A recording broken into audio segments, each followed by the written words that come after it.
It was an ordinary novel with elements of fantasy, the main character of which was the youngest daughter of the Earl of Huron, Latian Huron. It would seem that being the youngest daughter, she should have been raised in love and care. But as if it wasn't. Her family made her life a living hell. Latian, who had nothing but anger at the world, went to a better world. The truth revealed before her end made Latian regret living with an angry heart, but it was too late to change anything.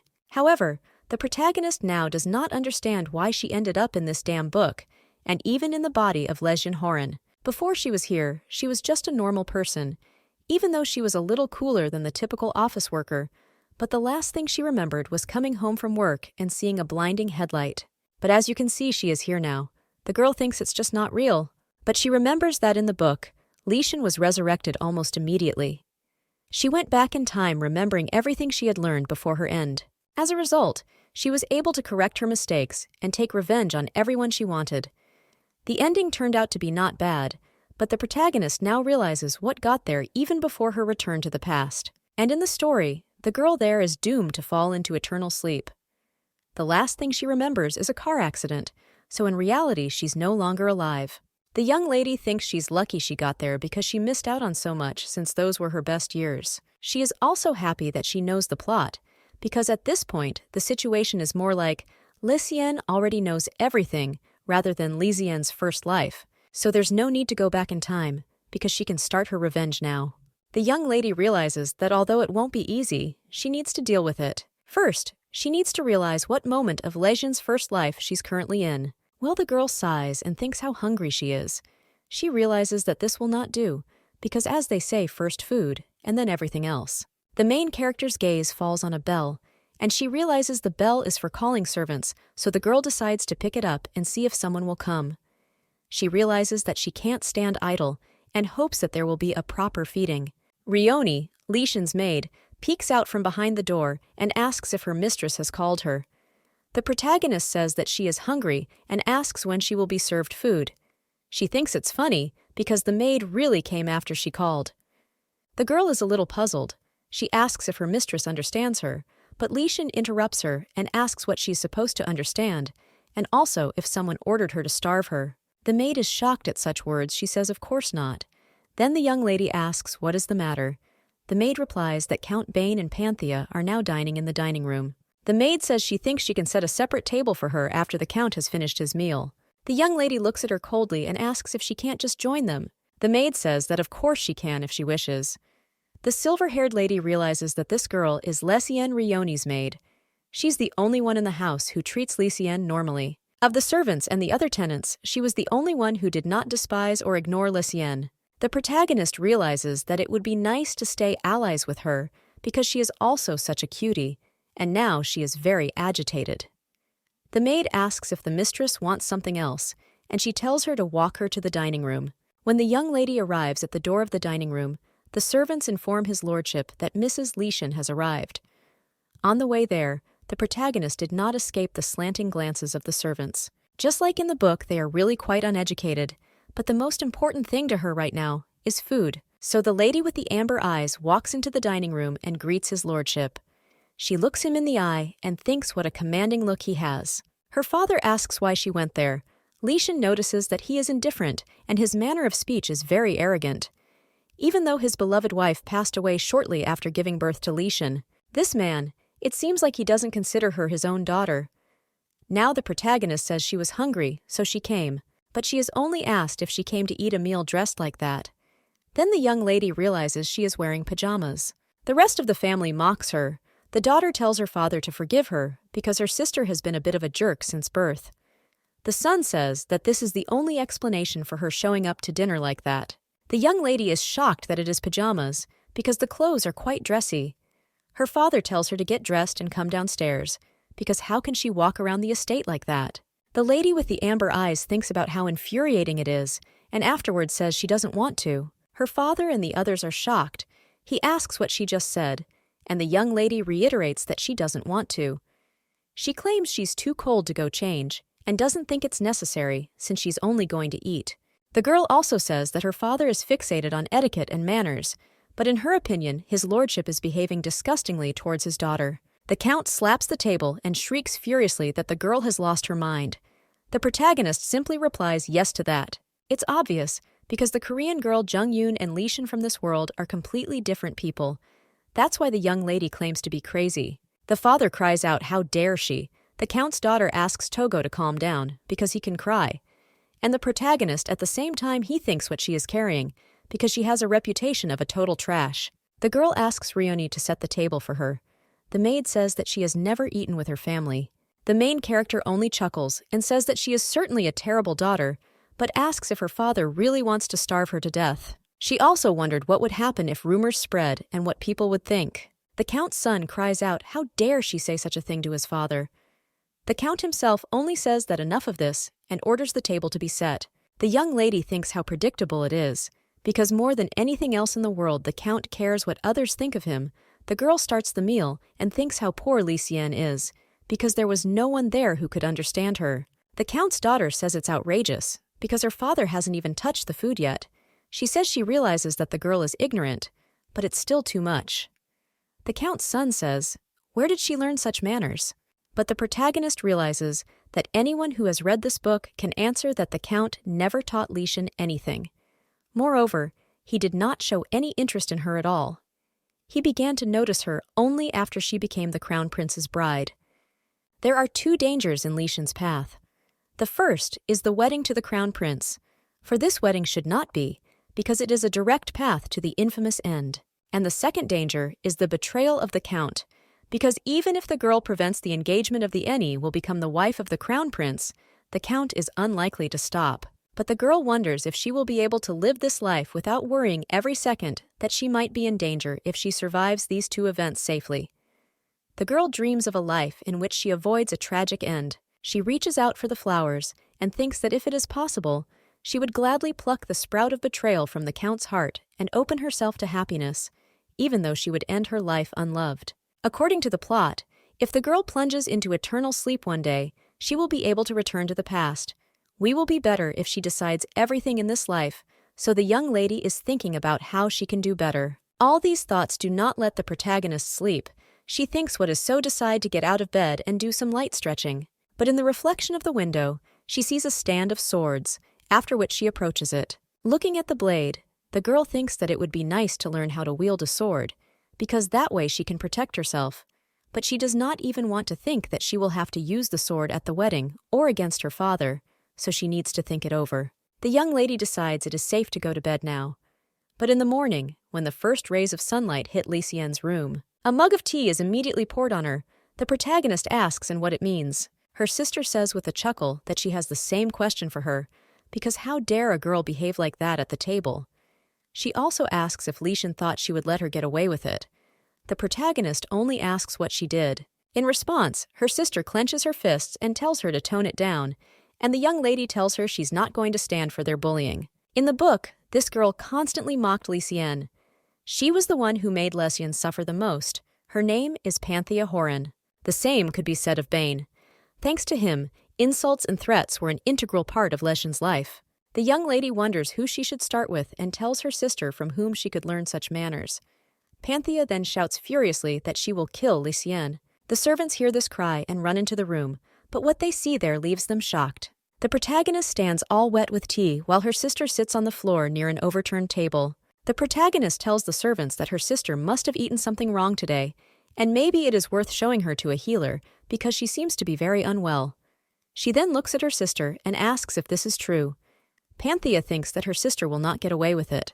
When all the hype has passed, the protagonist asks her maid why she came running. Rayani says a little shyly that she heard a scream and got worried, but if it's okay, she'll go. The protagonist says the maid was right to come and asks where her savings are kept. After that, they head to the market. Ryoni wonders what to do, because her mistress hates crowded places, and if she runs into someone, it's a disaster. The girl tells her mistress that it can be dangerous and asks her to be careful. The protagonist turns around and speaks well. The maid blushes a little at this. She feels like her heart is in danger, and Aga Lee-shin asks if she's gotten too close. After the maid says no, the maid takes her under her arm and says they will not get lost that way. The young lady asks Ryoni if she will take her to the armory. When she already chooses a sword, the maid says that it is not proper for a noble lady to hold a weapon in her hands, and the shopkeeper asks what the weapon is for the lady. He says that if it's inter for security, he can pick a suitable one, but the lady with the amber eyes says the sword is meant for her. She holds up the weapon and says that this sword will suit her, and then tells Rayoni to pay up. The maid tries to dissuade her mistress because holding a sword is not allowed for a woman of the upper classes, but the young woman says that she told her to pay. Afterwards, on the way out, the maid asks if it was the sword that his lordship wanted. The protagonist says yes, and the maid asks what would happen if his lordship found out. Lishan says that he wouldn't mind, but suddenly they hear cries for help. When the lady with silver hair looks into the alley, she sees a couple of guys trying to take the girl's money. The girl says that she really has no money, but the two strangers don't believe it. They ask if she really has nothing, because if they kill her, they will earn at least 10 gold pieces. If she's hiding it in her shoes, she'd better get it out. The maid is a little frightened and tells her mistress that it would be better if they left. The young lady realizes that maybe it's better to just pass by, because now she needs to avoid any danger. Well, she thinks that it's not for nothing that she has been studying martial arts all this time. So she approaches the guys and asks if they are not ashamed to attack a defenseless girl. The protagonist just can't get past it. Strangers say a noble lady like, "Hey, better go where she's going and stay out of their business." The young lady realizes that these are the words of typical scum. She is disgusted to even hear it. She asks the little girl if she has done something wrong. The girl says she was just passing by and bumped into them. The protagonist strokes her head and concludes that those strangers are bad guys, which means they only understand in a bad way. The protagonist rolls up her sleeves with a fierce look. After a couple of minutes, one of the guys asks her to stop. Leshin turns around and sees that there are already gawkers, so she really should stop. Suddenly, she catches someone's eye from the crowd. It's a nice-looking guy with black hair. The protagonist turns around and wonders why he's staring like that because it's embarrassing. Then Lishan looks at the girl. She asks with a kind smile if she was scared much and says that everything is fine now. The girl says she was a little scared, but the young lady was inimitable. She thanks her for her help. After that, they say their goodbyes, and the protagonist and her maid are about to leave. But they are stopped by the very guy in the crowd. He apologizes and asks if he can get her name. The protagonist looks at him and realizes that this guy looks like a knight and wonders if he wants to arrest her, so he asks why he wants her name. The guy says he thought the young lady seemed to be good with a sword, and he wanted to know if she had been trained somewhere before. The silver-haired lady says not really, but she herself thinks it's unlikely there's a comdo section. The young man understands what the one wants and does not respond, but her skills are admirable, so she was also in a dress. If his eyes do not deceive him, the girl is a first-class fighter. The guy smirks and says it's quite entertaining. He thinks what an interesting damsel this is. The lady with amber eyes looks at the guy and wonders what's wrong with him, since he has such a strange look on his face. The girl asks if he's going to arrest her, but the man just grins and says he's not going to. Then the protagonist says that's fine, and she goes. When the girl leaves, she hears voices from behind. Someone comes up to this guy and asks His Excellency if the guys are unconscious, and asks what to do with them. A young man tells them to arrest them. He hopes to meet my lady soon. It turns out to be Duke Stephen Carnan. The main character at the same time goes to her father's office. She thinks that it is something urgent since her father calls her to him as soon as she returned. Lately, the girl has been behaving disgustingly, and it is unlikely that he wants to please her with good news. She opens the door and sees her father there. The young lady asks if he slept with her, then sits down in the chair and asks what's wrong, and then offers to get right to the point. The count asks if he needs a reason just to see her, but the protagonist says that he has never called her without a reason before. Then her father says that from now on she must refrain from impudent antics. The silver-haired lady asks why she should do this, or if he has decided to marry her off. But then a realization comes to her, and the count says he called her for a reason, and then asserts that the wedding to the crown prince will take place. He says his daughter told him she would do anything for her, and asks if she remembers. The protagonist recalls that in the book, Lishan made such a promise. The count could not offer Panthea the place because she had already had time to marry and divorce. But for Li Xian, who had fallen in love with the prince at first sight, it was a chance for a happy life. But the lady with the amber hair thinks her father won't be able to manipulate her so easily, so he tells her to call off the wedding. The count is shocked by such asks what she said, because just a couple of days ago she said that she would definitely marry him. He claims he even got the king's permission, and then asks if she knows how hard it was. The main character doesn't seem very bothered by this, and says that of course she doesn't answer how she knows. She also claims that she was fascinated by his looks, but now realizes that she made her decision too quickly. The Count says he'll pretend like he didn't hear anything, but the silver-haired lady only smirks. She says that her father heard everything perfectly well. The same one is furious and asks how dare she, and says that they realize what they did wrong. But the young lady merely states that there is talk that children are a reflection of their parents, and then asks who she is like. The Count clenches his fists and shrieks that she's insolent. The girl only asks if he'll beat her too. The Count only calls the butler and shouts to him to take the wretch to her chambers. Her father cries out that from now on she will not go anywhere without his permission, and then orders the knights to take her away. The knights agree, and the protagonist, thinking it's just ridiculous, and why on earth should she listen to him? The young lady asks what she did wrong and why her father decided to lock her up. She also asks her if he beat her up because of her upcoming wedding. Then he sarcastically says thank you and asks if he wants a bow. The Count cries out for them to get her out of his sight and asks if they are deaf. The protagonist, the groom, can just take it. Her gaze falls on the scabbard of one of the knights. The girl pulls a sword out of them and points it at her father. She claims she's not going to stay locked up quietly. The Count asks and what he thinks a lowlife like her can do to him. The young lady asks what he thinks she can do. Lishan then points the blade at herself and says that she realizes she can't defeat anyone in this room. She wonders why everything is going wrong again. She can go back to the past, but it's too early for that. The young lady realizes that she has to take this chance to show that she shouldn't be treated like this. So she hurts herself. Everyone is shocked by this. But here, Lysiane herself seems satisfied. Her eyes begin to blur, and she falls unconscious. The Count asks what the hell is going on. The protagonist wakes up in her chambers. The first thing she sees is her maid. The girl looks at her excitedly. The silver-haired lady tries to get up, but the maid claims she can't get up yet. The main character says it's nothing, and everything is fine. But she hears some sobbing. She turns around and sees that Ryone's eyes are full of tears. The young lady pulls her closer to her. She hugs her maid and asks why she's crying because she always pisses everyone off, and asks if Ryone hates her. The brown-haired girl says a little bit, just a little bit. The silver-haired Kita says that's fine, because if she said she hated it, she'd think the girl was a spy. She smiles and says she is perfectly fine anyway, so she asks Ryone not to cry. She says that the maid seems to be the only one who cares about her at all and thanks her. This is the first time the girl has ever seen Mistress being so kind to anyone. She now understands what it feels like to feel like someone is on your side, so she doesn't have to think bad thoughts. Maid wants this moment to last forever. She is grateful to Mistress too. The next day she comes to the lady again and sees that she's already walking around the room. The girl says that the young lady cannot get up yet. But the protagonist only says she's fine and Ryone can rest today, but just have her prepare her dress for the exit, because she's heading to the palace today. When the girl is already in the carriage, she sighs and thinks that she barely got out. This maid is not so easy to escape from. Then the protagonist remembers that in recent times, After All always went out with her, but she does not know what the crown prince will do when he learns about the cancelled wedding, and after all he may faint, so she has to be careful. The protagonist announces that they have arrived. The silver-haired lady realizes that the once enraged count has let her go quietly, which means she didn't wave her sword around for nothing. But now she must not let her guard down. The girl asks one of the maids where the crown prince is now, and whether he has gone somewhere else, because he is not in his study. The maid replies that he is on a walk in the garden and asks if she should go with him, but the lady with the amber eyes says that she should not, and that she will go by herself. The girl thinks she could barely make it out there, so she has to get it all sorted out and go home.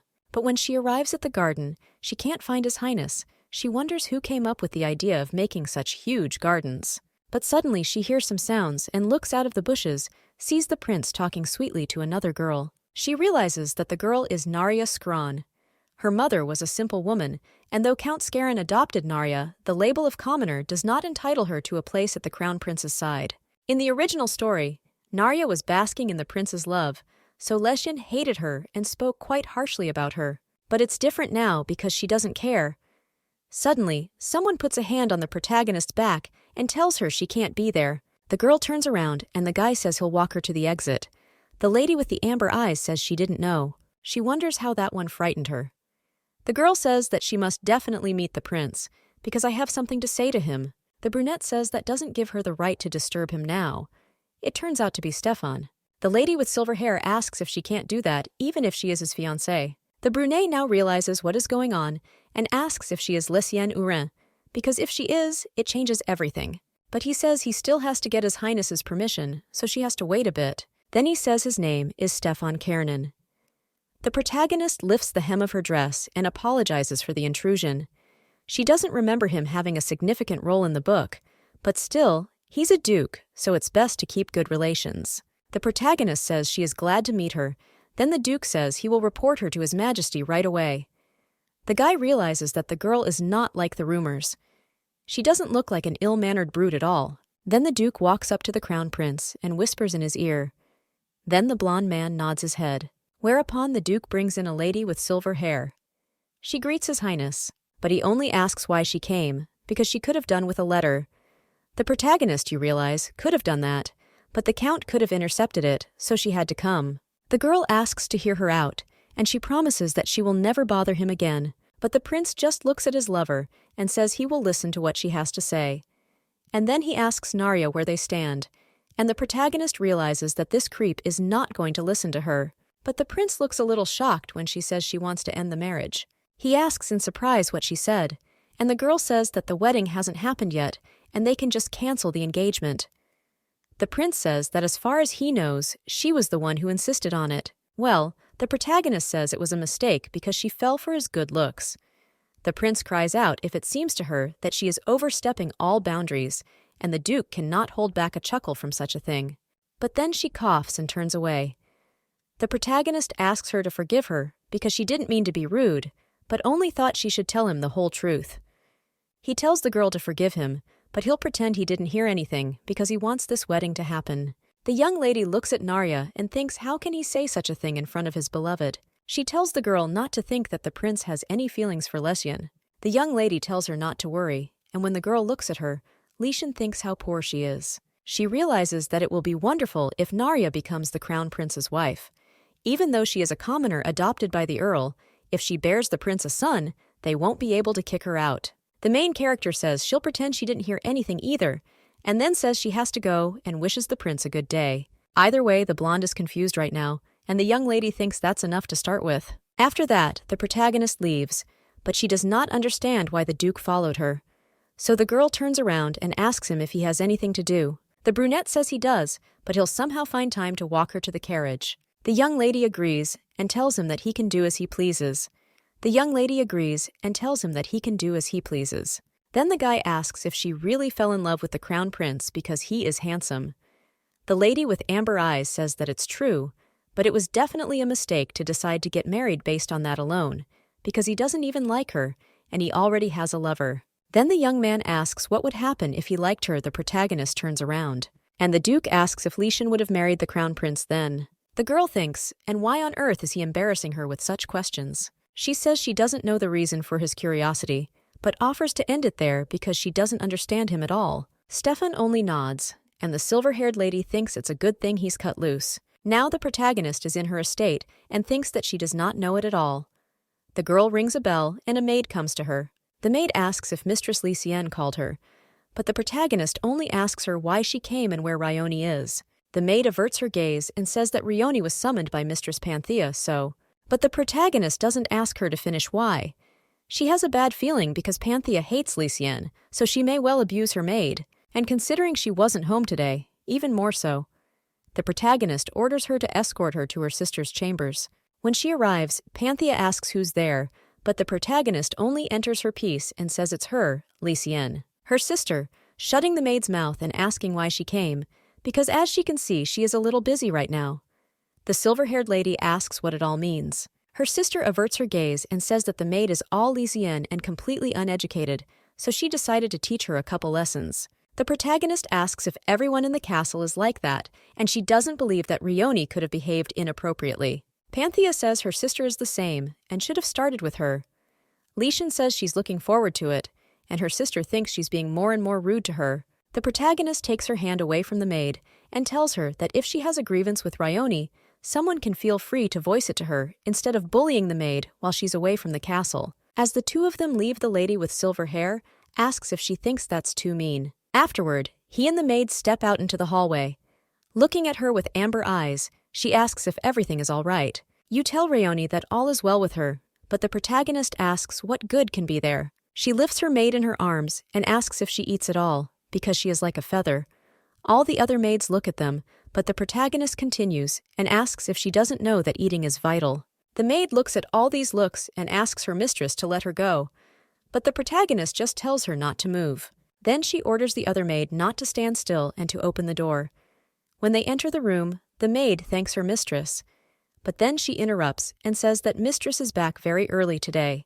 The main character puts her hand on hers and says she left her for nothing, then apologizes. The scientific one tells her mistress that it's not her fault because she's really fine and is used to this. The protagonist states that it's not the girl's fault, but then asks what she means by used to. The young lady asks if Panthea has been beating Rayoni all this time. The maid only remains silent. Then the lady with the silver hair turns around and says she'll get a physician to examine Rayoni. The maid says she shouldn't do that, but Lishan doesn't even listen to that. I say she'll be back soon. Then the maid says that the doctor might think the lady did it, but the young lady says that the private will just examine and that one should just sit, whereupon she suggests that Rayoni rest in her chambers. The maid asks how she can, since her mistress has not yet recovered from her wound. As the young lady heads down the hall to the healer's office, she thinks for sure to protect Rayoni. At this time, the crown prince asks the duke if something has happened, for he escorted Lady Hurin to the carriage and then asks what happened to him. The brunette says he was just surprised, because yes, the girl doesn't match the rumors at all. The prince looks at his cup of tea and says that this is really, really strange. After all, the girl was completely different from any he had met before. She used to seem obsessed and constantly worried about something, putting everyone on edge and making everyone worry. Her gaze was completely different for today. The blonde claimed he didn't know what was going on with her, but she looked through him. The duke says that she is a perfect bride, and he doesn't think that he should let her off so easily next time, because no matter what rumors about her, she is still the daughter of the earl. The crown prince says the latter is right.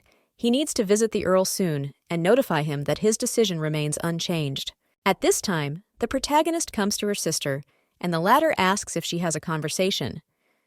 The young lady replies that that is exactly what it is. She states with a serious expression on her face that if she ever raises her hand against Rayoni again, she should be prepared to face the consequences. The lady with the red hair is shocked by such insolence. She says that it is better for Lishan to prepare for the consequences, because how dare she open her cheeky mouth? She also asks if she thinks she can keep doing whatever she wants. The main character says she has to say now, and claiming that if she doesn't call off her wedding to the crown prince, the girl will be the first to lose her head. Panthea asks what the one is carrying, and how dare she blackmail her with it. But the young lady only claims that this is the first and last warning. Her sister shrieks at how some brat dares to tell her what to do and says she will go to her father right away. But the protagonist doesn't let her speak and grabs her neck. She says how thin the young lady's neck is. She feels as if it could break from one wrong move. Then with a fierce look, he says that that one was a goody-goody, and then she'll stay in one piece. Then she lets go of her neck. The lady with the red hair is all shaky and wondering what the hell, and if her sister was always this scary. The girl wonders if the sight of the lady with silver hair used to give her goosebumps. The main character, on the other hand, comes out of her sister's rest, and I think she'll settle down for a while, but she doesn't have any more trump cards up her sleeve. If the wedding to the crown prince really happens, she'll have to fall into eternal slumber. So even though it's a great excuse for blackmail, she needs to do something about Panthea. A little while later, the maid dresses up her mistress and claims that the crown prince himself has come to them, and apparently he missed the young lady very much. The protagonist asks if she has to be dressed up like that. Rayoni states that it is a must, because now her mistress looks simply gorgeous. The lady with the amber eyes states that if that one is done, they can go. Whereupon Leshin goes in to grow different and is greeted by His Highness and the Count. The Count asks what the formalities are and offers to call him father. Well, the protagonist claims she doesn't want to. Then the Count interrupts her and says that as the prince can see, his daughter even at home zealously observes etiquette. The blonde asserts that the girl is indeed beautifully brought up. The blonde says he understands, and she's very different from the girl he met a couple days ago. The silver-haired lady is well aware that the more mistakes she makes, the easier it will be to use her when she becomes his wife. Because the crown prince's only goal is to use her to destroy the earl. So first, the young lady needs to make sure he needs her, because at the moment, that is her only safety net. the young lady decides to see what the prince is after. The count says that His Highness came to him personally when he heard that Lishan wanted to cancel the engagement. Amber-eyed Lear says that everything is right, and that's what she wants. And yes, she didn't think the wedding could actually happen. The count asks not why she said such a stupid thing to His Highness. The crown prince turns to the count and says he thinks it would be best if they discussed it with Lady Lishan in private, because, in fact, they never finished that conversation. The count wants to return, but the protagonist interrupts him and says she doesn't want to upset them, but there's nothing more to talk about. The blonde asks and what it means, and the protagonist calmly says that she has thought it over once more and decided that a wedding is fine. She says that she hopes His Highness can forget everything he said to her that day, and then looks at him and asks if he can really do it. The count and the crown prince are shocked by this. The blonde smirks and asks if the lady has decided to play with him. He asks if she realizes that words so easily said by her could be considered an insult to the royal family. His Highness frowns a little and thinks that the girl can't know his true purpose, and ponders whether she is sure that he will insist on the marriage if he accuses her of insulting the royal family. Then the opponents of the marriage will come out. But the protagonist only asks how it could be otherwise and tells His Highness that she has sinned. She then claims that on second thought, the wedding scares her because she might be executed. The prince realizes that Monsieur Hurin is very clever. He finds it funny because the girl is obviously thinking about something and going through all the options. But while she is stalling for time, he decides to direct her suspicions in the right direction.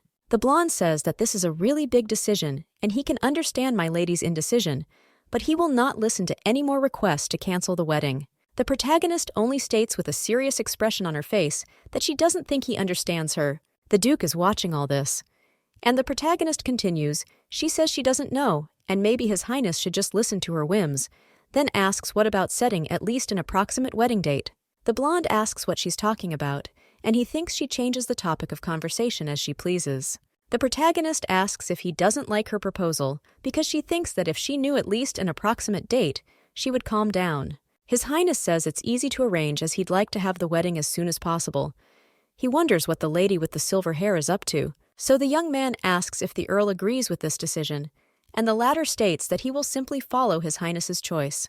The blonde says that if the Count has a suitable date in mind, he would be happy to hear it.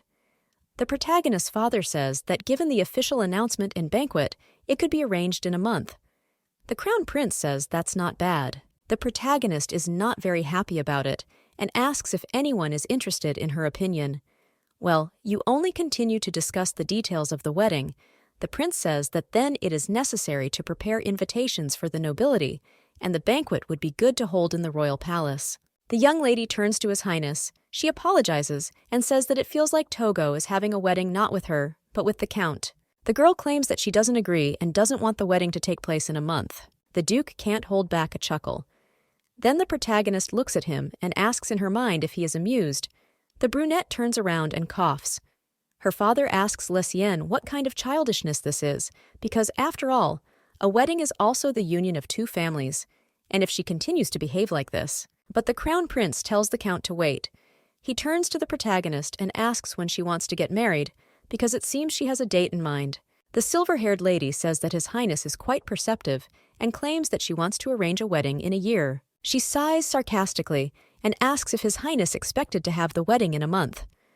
The girl says so and asks if it's too much to have a wedding in a year. The Count realizes that it doesn't look like the girl is trying to provoke only the prince after all this phrase was addressed to him. The father realizes that the girl is implying that if he doesn't do as she says, she'll throw something out again, like when she intends to injure herself to blackmail him.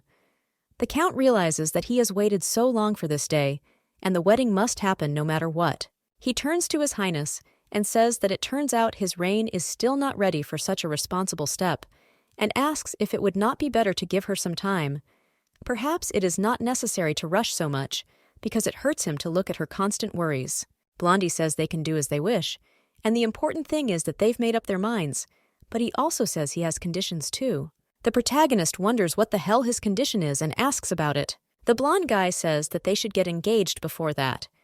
The girl states that of course she agrees and thinks it would be wonderful to have the ceremony in about 6 months. She thinks that since the prince has gone along with her, she will also be doing him a favor, and now she has nothing to worry about. She looks at the young man and realizes that she has achieved her goal. The protagonist plans to settle everything in 6 months, and if it doesn't work out, she will still have enough time until the wedding, and in the worst case, everything will be solved after it. The prince says that a way out has been found, and they've decided on the key dates, so you think that's the end of it. The count says that he has come a long way and suggests that he spend some time alone with Lucien. The young man thinks he's quite happy with these dates, so he says that's enough for today because there isn't much now. But the protagonist won't let him talk and asks the count what he's about, because the prince is terribly busy. The blonde man doesn't know what she's talking about, and the silver-haired lady continues. She tells the prince to hurry back to the palace, for he has yet to comfort Lady Scarron, for she must be so upset. The girl says how much it will hurt her to find out that the man she loves has promised to marry someone else. The duke is almost laughing out loud, and the prince tells Stefan to stop laughing. And the lady with silver hair continues and tells the prince to spend this time making the most of it with Lady Scarron. After the hereditary prince leaves, the count tells his daughter that she has been very cold, and it would be nice if she showed her future husband her best sides. He also argues that you shouldn't play on his nerves because it could backfire on her. The protagonist just turns around and says that this might come out sideways not to her, but specifically to the count, and also he could use a couple of acting lessons. The count looks at her and thinks that let her have fun while she can see. Once he reaches his goal, then she and her future husband will bow down to him. When the lady with the amber eyes returns to her chambers, she is met by Rioni. The maid asks if something has happened because she heard that the crown prince has already left. The protagonist asks why she is worried and what might happen, and after Togo suggests her maid to go for a walk, she claims she wants to have a little fun, after which they go outside. The main character and her maid go into a bar. Well, all the people there begin to whisper. One of them asks if it is a lady from a rich family, and the other wonders what she forgot there. The young lady wonders what they're all staring at, then asks Rioni if she's drinking. The maid doesn't know what she means at first, and then says it's okay for her not to order anything, but the teary-eyed flyboy claims she just doesn't want to drink alone. So decides to order something non-alcoholic. Then she asks Rioni if she's hungry and decides to order something to eat. When the food and drink are brought to the table, the maid asks if her mistress will have an engagement first. The protagonist says that, yes, and so it happens. She claims that she's going to have a lot on her plate without a wedding in the near future. She also says how good the food is at the hotel eatery and suggests that her maids check it out more often. After which, the girl drinks a glass of booze and says how good it is because nothing lifts the mood better than a good drink. Rioni tells her mistress to drink slower. The main character is immersed in her own thoughts. She realizes that she still has so much to do, and things are not going according to plan. She thought canceling the engagement would be easy, but if this continues, ball practice will have to be put on hold too. It's getting too hard for her to adjust to the sudden changes.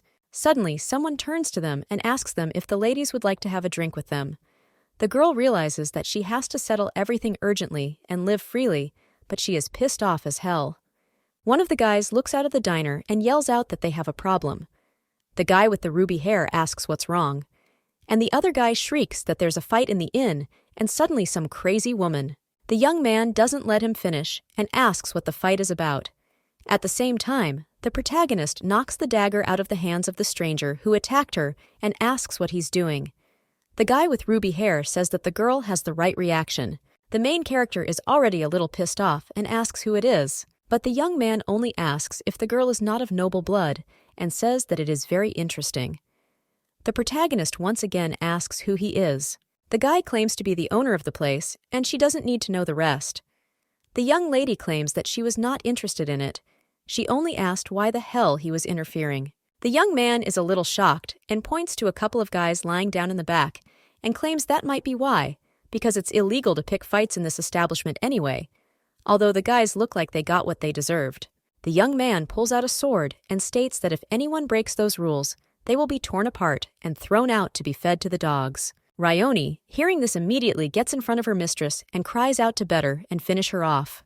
The lady with silver hair tells her maid it's all right, and the young man asks if it's true, because if it is, he'll do something about it. The boy is already swinging his sword. Rioni closes her eyes in fear, but when she opens them, she is a little surprised. Her mistress protects her from the sword. The main character thinks how infuriating this is. The guy with ruby hair says that not only speed is good, but also strength, so he asks who the lady is. But the protagonist only tells Rioni to hide behind her back. The girl is wondering what to do. She is very worried about her mistress. The maid looks at her and wonders what to do with her since she is completely useless. So she grabs the hilt of her sword and thinks she should at least try to help her. But the lady with the amber eyes just asks Ryoni what she's doing, and the girl tells her mistress that she's helping. The protagonist tells her that everything is fine and it is not dangerous there, so she should just hide behind her. The young man can no longer contain his laughter. He asks what the ladies are doing there. He wipes his tears and says how funny it is, then asks why they are reacting this way. After all, he was just joking. But the protagonist says that if he's really not going to fight, they'll go. The young man asks if she'll run away and wonders if he's really that good, and then asks if she'll even tell him her name. But the lady with the amber eyes says that if it wasn't for her maid, that one wouldn't be alive anymore, so let him go fuck himself. The guy with the ruby hair says that it turns out there are some very interesting people in their kingdom, and it's a shame she left, because he would have talked more. After they leave, the young lady asks Ryoni if she is all right, and if she is frightened. The maid says she's fine. She also says that thank goodness her mistress is okay. The protagonist smiles and says that if she wasn't sure of victory, she wouldn't have gotten into the fight. Well, from now on, she promises to be more careful and also tells Ryoni not to do it again, because she could have gotten hurt. The brown-haired woman apologizes and says she won't be in the way anymore. The Susie lady with the ribbed hair says that's not what she means. Lishan states that she really doesn't want the maid to get hurt, since she's already been suffering all this time because of her. Ryoni says that if the mistress is in danger, she will. But the protagonist only puts her finger in front of her and says that it is right that the mistress here is her, so the girl should obey her. After that, the young lady turns around and says that it's already dark, so they should go back. She also censures those guys because they ruined her buzz. The maid tries to say something to her mistress, but she only says that if Ryoni does not hurry up, she will leave her there. The maid runs up to her mistress and suggests that she go together. But the protagonist for some reason senses danger. She looks into the alley and wonders if it could be one of those who were in the inn. But the one who comes out of the alley turns out to be one of those whom the young lady has already seen. He asks where Da is returning from at such a late hour. The main character asks Stefan if it's Stefan. He says that the girl is very careless, then asks if it is possible to want to be unprotected at a time like this. The silver-haired lady only spreads her hands and asks if he was following her. The brunette approaches her and says he will escort her to the count's estate. But the amber-eyed lady says she shouldn't, especially since he is well aware of her skills. But Stefan just says he'll see her out. Then the protagonist asks if he's worried about her, and the young man says, "Isn't it obvious?" The co-workers ask, and why not? But the guy just says his heart tells him to do so. The silver-haired lady sarcastically thinks she knows what his heart tells him to do. She asks the guy if it's because she's about to become the crown prince's wife. The brunette claims it's neither. He asks Lady Lishan if it is so strange that he is worried about her. The young lady says that it is, because he is the first person besides Ryoni to worry about her. Stefan says that's the weird part. The guy thinks the count's daughter is only saying that her maid cares about her. He says that if the lady is really interested for some reason, he'll tell her. The guy turns to her and says he's interested in her. The silver-haired lady is shocked. She asks him what he just said, and then if he's sane. He says he is. The lady with the amber eyes asks if he meant he'd be interested in watching her life go down in tatters, since she has no time for games. The brunette just laughs and asks how she could think such a thing, and then states that his interest is quite unusual, so she should calm down. Then Lishan calms down. She says that if he means that they could be friends, she's all for it. The girl thinks it's for the best, because he's close to the crown prince, and if she can get him on her side, he'll be able to help her. Then the young man, with a slight blush on his face, asks if they are friends now. The protagonist says they are. Then the boy asks why Lady Lishan has changed her mind about the wedding again. The protagonist says that it was necessary. The guy asks if she wants to take the throne, but the young lady replies that she will not go there just like that and will not agree even for any money. Then the guy wonders why she changed her mind about the wedding. The silver-haired lady says it's the right thing to do and that he shouldn't get in over his head, because if she could, she wouldn't marry the prince. The brunette smirks and says that if the situation and her feelings change, and also she wants to call off the wedding, he will help. The lady with the amber eyes didn't think she'd hear it from him. Then she wondered if he would recant. The guy claims that of course he won't do that, even though he doesn't know how he can be of any use. Afterward, the protagonist thanks him for seeing him off and wishes him a good night. Stefan says goodbye to her and realizes that she's completely unshakable. Maybe it's because she's honest and straightforward, and he acts like a complete idiot around her. But he's glad he got to spend the evening with Lishan. When the protagonist returns to the manor, Ryoni says that she thinks her mistress really liked that guy. The girl asks if he is really in love with her mistress, but the protagonist only gives her a flick and asks what she is talking about since they have only seen each other a couple of times. The girl realizes that this can't happen to someone who could become a duke, but something still bothers her. She fell for the fact that he offered to help, but her son's wedding to the same prince isn't something that can be cancelled with someone else's help, and surely the guy blabbed it for nothing. But when the protagonist goes into her room, she sees Bane there. He asks where she's been. The lady with silver hair asks why he is in her bedroom at all and what is going on. The guy asks if she thinks he came because he missed her, and why the hell the prince's fiancé is hanging around with another man at this hour. The young lady asks what the problem is because now some man is standing in front of her too. The young man says that he is actually her brother, but the protagonist only asks if it's been a long time with him. A guy with red hair and a serious look on his face tells her to stop twitching. He tells her not to defame the name of their family and to behave appropriately, and then asks if he is clear. The protagonist only grins. Then she says that she is not going to become the duke's wife because they ran into each other on the street and he wanted to take her to Ryoni. Lishan says that she will take care of herself, so he should stop his tantrums. The guy claims that of course he knew she was a complete idiot, but the main character doesn't let him finish and tells him to watch his language. After all, like he said, she is the crown prince's fiancée, and if she wants to take revenge in her family, there is nothing he can do. So he had better behave like a good brother. Then the lady with the amber eyes asks if she has made herself clear and says that if she has understood, she should leave because she is terribly tired. The young man with the red hair wonders if she has lost her mind, for soon she will have to cover her filthy mouth.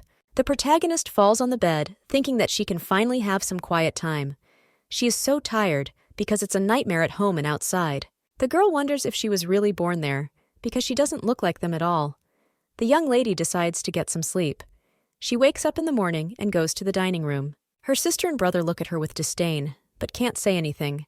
The count asks if she has arrived and then tells her to sit down. Lucien thinks he's being impertinent because he's not behaving in the same way. The lady with the amber eyes greets her little brother and says they've met again. The father asks if it's not obvious that they see each other every day, since they are family. So he wonders why she is so surprised. The protagonist says that of course they are, but there are boundaries that even family members need to respect. The count asks what she means. The silver-haired lady only sits down at the table and claims that yesterday her dear little brother came to her chambers late at night, and apparently he had some urgent business to attend to. The guy claims it's not like that, and he just saw her coming back with the duke late at night, so he told her to be more cautious from now on. The protagonist says he should watch his words because he looks like he suspects the duke. She also asks if it's normal to barge into her chambers at this hour. The count says that Lucien is right. Even though she is his younger sister, she is still the crown prince's bride. The boy says he understands his father. The count puts his spoon on the table and says he has something to say to Lucien. The protagonist eats quietly and asks what he has to say. Her father states that there will be a ball soon, and at it they plan to officially announce their engagement. The lady with silver hair wonders what kind of ball it is and asks if it's mandatory.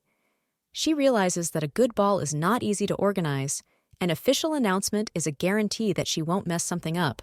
The count also adds that he thinks the girl should take some etiquette lessons because she will soon become the wife of the prince's heir, and it will be terrible if she continues to behave as she does now. He also says it's worth ordering new dresses for the ball, and says that if his daughter needs anything else, the one should just say so.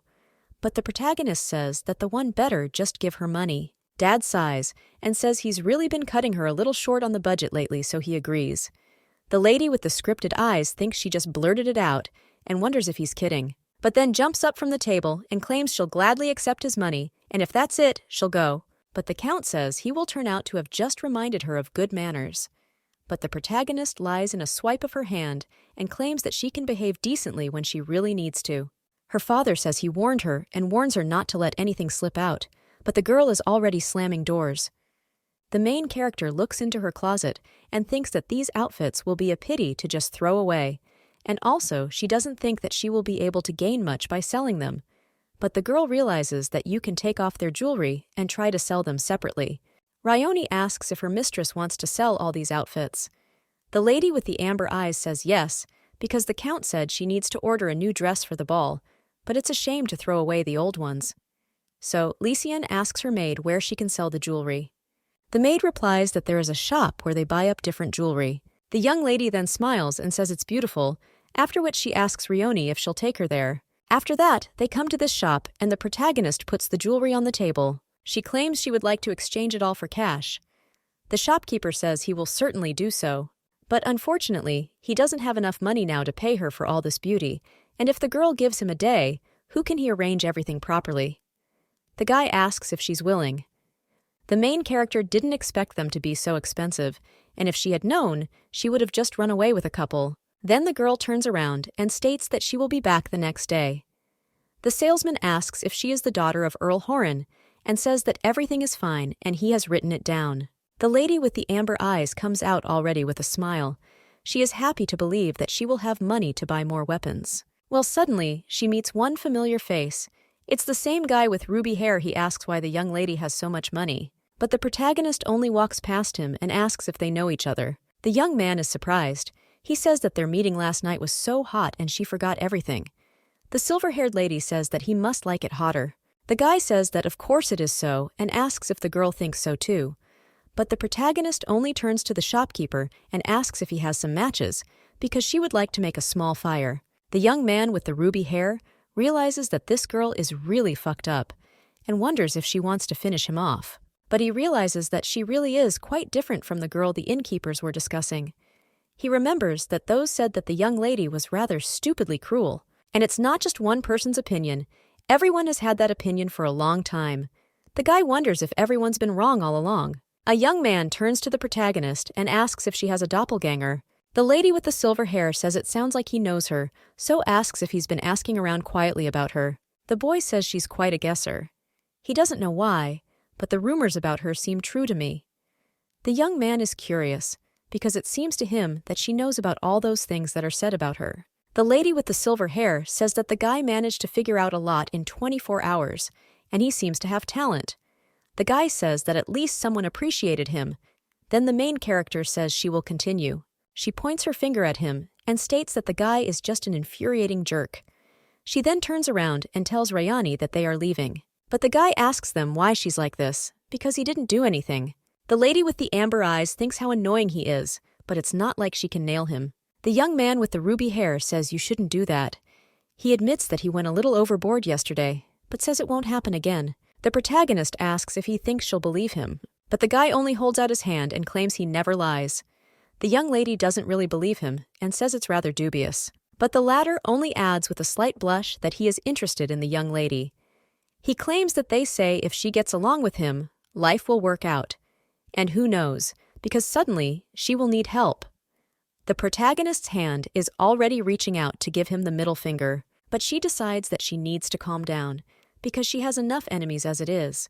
She says that yesterday he was swinging a sword, and today he says that he is interested in her. The girl claims that the man quickly changed his shoes and asks if he himself is not amused. The young man wants and says that yesterday he was not yet aware that she is so special, and now everything has changed. The amber-eyed lady claims that she wouldn't have said no if the man could help her in any way, but right now, she doesn't think she wants to continue the communication. Then the guy with ruby hair asks in shock if that means she won't accept his help and friendship. The protagonist agrees to it, but the guy doesn't give up and says it all sounds like the young lady really needs someone's help, and isn't it reckless to flaunt her weaknesses like that? He asks what if he tries to find out more about it. But the young lady wonders what he's talking about and claims that she has nothing to hide, and then asks what makes him think she's hiding anything. But the guy just turns around and claims that it doesn't matter, and then says that they will see each other again. The protagonist thinks what an idiot he is and tells Ryoni they are leaving. The young man with ruby hair goes to the chorus, but he himself thinks what the hell is this, because he realizes that someone is following him. But this stranger is a master of hiding. It turns out to be Duke Stefan. He's wondering who the hell this guy is. The protagonist, however, heads onward, and the maid asks her mistress if she is okay. The lady with silver hair asks why she is wondering, and the maid says the guy offered to help her, but the young lady says she has no desire to get close to him. She strokes her maid on the head and tells her not to worry because she's not going to ask him for help. Ryoni sighs and says that's good. The main character, meanwhile, thinks she doesn't remember there being anything about that guy in the book. The girl thinks he's too harmless to worry about it. Well, she can't trust him yet. The amber-eyed lady sighs, and then tells Ryoni that it's been so long since they've been anywhere and suggests they grab a bite to eat somewhere.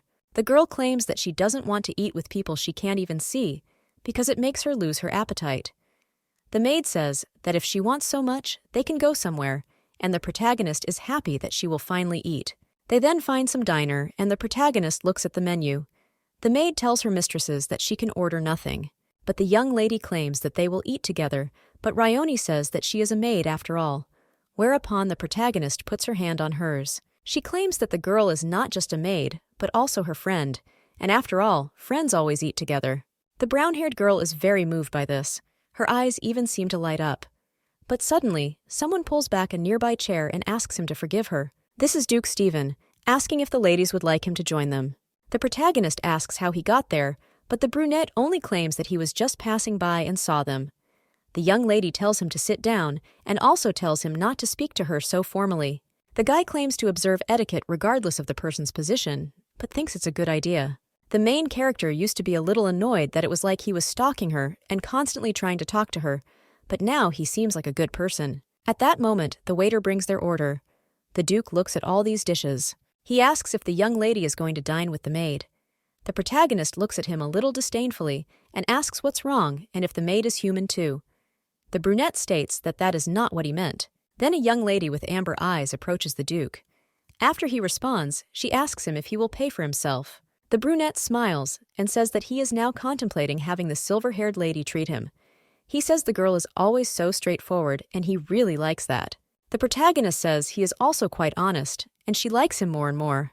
The boy blushes when he hears this and says with a sincere smile that he is glad to hear it. The Duke is so handsome that she is blinded by the sight. Stefan asks what the young lady is doing in the center of the city, and she replies that she had some business to attend to. The brunette says that he actually saw her with a certain man some time ago. The protagonist asks if the man was following her. The young man says of course not, and he was just in that neighborhood on his own business. But that man looked suspicious, that's why. But the lady with the silver hair doesn't let him finish, and says that if it was just recently, who he must be talking about the guy who was talking nonsense non-stop. The main character asks why he seems suspicious to the Duke. Stefan says he's not sure, but he smelled dangerous. The young lady says he only smelled crazy, and she doesn't think he's worth worrying about. The Duke chuckles and says okay, however they wonder if he can ask how they met him. Lishan says she doesn't even know how to say it because she hasn't thought about why he's stalking her, and I'm acting weird enough. The Duke asks if that's all. The young lady replies, yes, and says he hasn't answered her question about whether he'll pay for himself yet. Brunet says not really. He says he'll pay for not only his order, but theirs too. The protagonist sighs and says she has to agree, after which she fixes her strand of hair and thanks the Duke for lunch. Of the thought, you add that thanks to him, she will both dine and save money. The young man is confused by this again, and the protagonist doesn't understand why he's confused. Then the protagonist looks at the dishes and asks why Ryoni isn't eating. The maid only waves her hands away while she thinks how beautiful her sport is. The girl claims that this is how they will eat until closing time, so tells the Duke to chew at pace. The brunette agrees, but asks how much longer she plans to call him Duke. The girl asks what else she should call him if he is indeed a Duke. The boy asks if they haven't decided to be friends, and if so, shouldn't they call each other by their first names? The lady with the silver hair says that is correct and calls the Duke by his name. Then the guy responds and also calls the girl by her name. The protagonist, you say that now they are like friends, but she herself thinks that only he pronounces such an affectionate name. After that, the protagonist once again thanks Stefan for lunch, and he says that it is not for nothing she offers to spend them. The main game does not say that it is not worth it, because it is still light, so everything is fine. Then the brunette sighs and agrees, and then he says goodbye. The main character, walking along the road, thinks that if Bane sees Stefan, she can't even imagine what he will do this time. Well, suddenly the realization comes to her that maybe I should ask Stefan to practice swords with her. In any case, doing it alone is useless, and she needs a good teacher. The Agraf must not find out about anything. Then the girl remembers if Stefan isn't the head of security at the royal palace. She thinks that he can take her to the training halls, but when she turns around to ask him about it, he's not there. The lady with silver hair realizes that the one has already left. She wonders if he can fulfill her request. When the silver-haired lady returns to the manor, she is stopped by her father on the way to her room and asked where she has been all this time, for didn't he tell her to behave herself? The protagonist claims that she went to the center, but the count says that he asked her to prepare for tomorrow's ball, and he also asks if the crown prince has sent a letter that he will accompany her. The protagonist is angry at this and says she has received nothing. Father says the ball is tomorrow, and His Highness still hasn't sent a letter. The protagonist says that must be it. But her father only cries out if she has been sitting idly by all this time and is going to go to the ball alone and proud. The lady with the amber eyes asks how she knew what she had to tell him. The count says that at least Bane should escort her out, and his son agrees. The father puts his hand over his face and states that of course he knew his daughter wasn't very bright, but he didn't think she was that bright. The protagonist asks what he just said, and the maid tries to drive her away and tells her mistress that the dress is ready and they should go see it soon. After the young lady tries on the dress, the maid claims that she said the dress for the ball should be richly decorated. Looking at the main character, she says it suits her very well. The lady with the silver hair thinks didn't she ask for it to be made as simple as possible. She asks her stylist if she's sure it's simple, but the woman says even simple dresses should look chic. Ryoni, you say as she sneaks in. Well, all of a sudden someone comes into the room and asks where the dress for the ball is. It turns out to be a Panthea. She asks what it is, and if they call it a dress, she also states that she expected more, and then says that it looks very old-fashioned. The lady with her amber eyes asks if she has said everything, but she just continues and asks if her sister has forgotten that she is the one who opens the ball. This ball will help her strengthen her position, and it is very important. The protagonist says it might be, but it's foolish to rely on the beauty of the dress alone. The lady with red hair says how pathetic Lucien is. Well, anyway, there is no time to pick a new dress, and you can try to tweak everything with accessories. She asks if the girl picked up something for the prom, but the protagonist claims that is all and asks why she should express herself. Panthea says that if she has not prepared anything, she can lend her something. Although the girl is a pathetic semblance of a sister, but she, as an elder sister, should help her. The silver-haired lady doesn't understand why she's being so nasty, because the girl can't lend her something for nothing. But if she refuses, she's sure to get on her nerves. The girl with the red hair says she'll pass it on to the maid, and Lucien should return it after the ball, because it's very dear to her, so she should be careful. The lady with the amber eyes thinks they should lend it to her if it's so dear to her. The maid asks her mistress if everything will be all right because she can have him back right away. But the protagonist claims that everything is fine, and she promises that she will try not to cause any problems. After some time, the maid informs Mrs. Lucien that Mrs. Panthea has sent her a necklace. The main Grija says to leave it in the jewelry box. The young lady decides to wear her necklace first, and if Panthea shows up, she'll just switch them out. She still doesn't understand why she's doing this.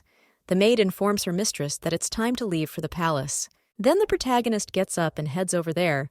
On the way, she thinks, wow, there would be plenty of food there. But when she opens the door, she sees Stefan in front of her. He holds out his hand to her and says that he has come by order of the crown prince and asks if he can accompany her today. The lady with the silver hair says she would be only too happy. She also says she didn't know he was coming, as she wasn't notified. The brunette claims the order was given by the crown prince personally, and perhaps the letter was delivered to the count. But today, the young lady looks simply ravishing. Lesien thanks him for the compliment and tells him that he looks great too. The guy claims that he is happy to hear her say that, but the young lady says he doesn't look very happy. The young man claims that it was a compliment, so of course he is happy. He hears posts like this 100 times a day, but he doesn't think he'll get tired of hearing it from her mouth, so he asks her to say it more often. The girl says that they have a deal, and she will compliment him every time she thinks he's cute. The brunette says he'll pay her back in kind. The protagonist thinks this is wonderful and thinks that the guy is really quite a straightforward person. Then the girl notices that the carriage is nailed down and offers Stefan to get in it. The guy agrees. He asks Lucien to let him, but the protagonist doesn't listen and only walks past him. From the carriage, the girl is already saying that it is not worth it and that he should get in sooner because otherwise they will be late. The Duke says, of course. Then the protagonist asks him if he received orders to accompany her. Stefan tries to say something, but the young lady interrupts him and says she doesn't think he should be the one doing it. The boy says that she figured him out right away and claims he didn't mean to deceive her. Lishan says it's all right, and she hopes it won't make His Highness angry when he sees the boy accompanying her. Besides, she knows they are close friends. The brunette says that even though they are friends, he would not want to turn a blind eye to the fact that His Highness has left her unaccompanied, and lately he does not understand some of his actions at all.